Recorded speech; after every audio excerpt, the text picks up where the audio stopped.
Hello दोस्तों, मैं प्रज्ञान यादव आज आपके लिए लेके आया हूँ क्षितिज की बुक का पाठ 11 जिसका नाम है बाल गोविंद भगत और जिसके लेखक हैं राम वृक्ष बेनीपुरी जी। बेनीपुरी जी का जन्म बिहार के मुजफ्फर जिले के बेनीपुरी गांव में सन 1899 में हुआ। बेनीपुरी जी की मृत्यु सन 1968 में हुई। तो आइए हम शुरू करते हैं अपना चैप्टर बाल गोविंद भगत। कहानी शुरू होती है एक छोटे से गांव में जहां बाल गोविंद भगत जी रहते थे।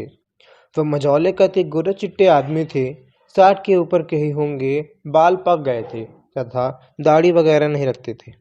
कपड़े काफी हद तक कम ही पहनते थे, जैसे गर्मियों में कमर में लंगोटी मात्र तथा सर्दियों में काली कमली ऊपर से ओढ़ लेते थे। मस्तक पर रामानंदी चंदन लगाते थे तथा गले में तुलसियों की जड़ों की बनी एक माला पहनते थे। वह साधु तो थे, परंतु गृहस्थी वाले। उनके परिवार में उनका बेटा तथा पतोहू अर्थात बेटे की पत्नी थी। वह खेती बाड़ी भी करते थे और जो कुछ उपजता वो ले जाकर कबीरपंथी मठ में समर्पित कर देते थे और वहां से जो प्रसाद के स्वरूप में मिलता उसी से अपनी गृहस्थी चलाते थे।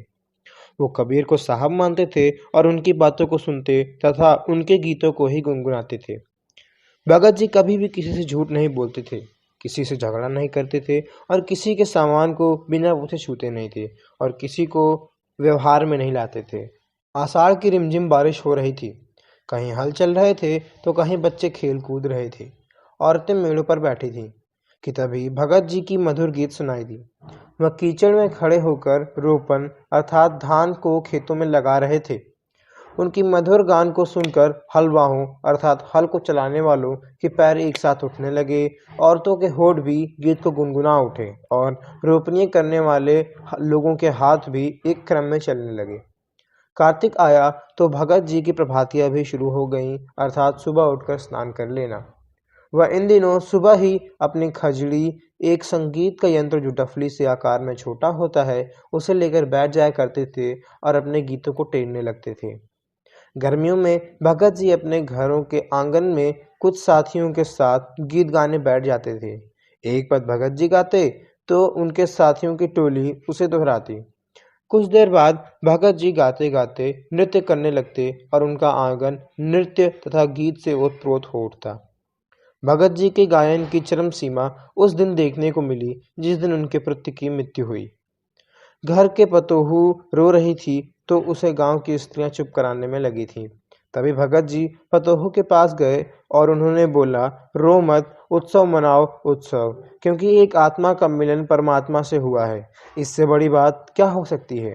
और स्वयं गीत गाने लगे, वो भी काफी ऊंचे स्वर में।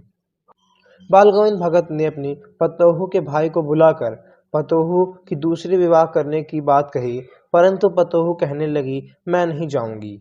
मैं चली गई तो आपका ध्यान कौन रखेगा, आपको खाना पानी कौन देगा। परंतु भगत जी के आगे उसकी एक न चली और भगत जी ने उसे विदा कर दिया।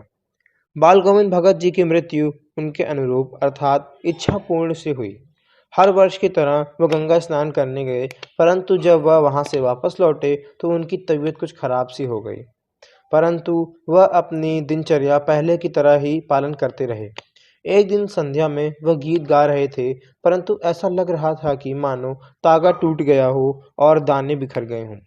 भोर में गीत की ना सुनाई देने पर जब लोगों ने जाकर देखा तो पता चला कि बाल गोविंद भगत जी नहीं रहे।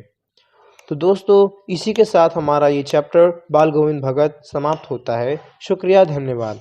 लाइक, सब्सक्राइब एंड कमेंट जरूर करना।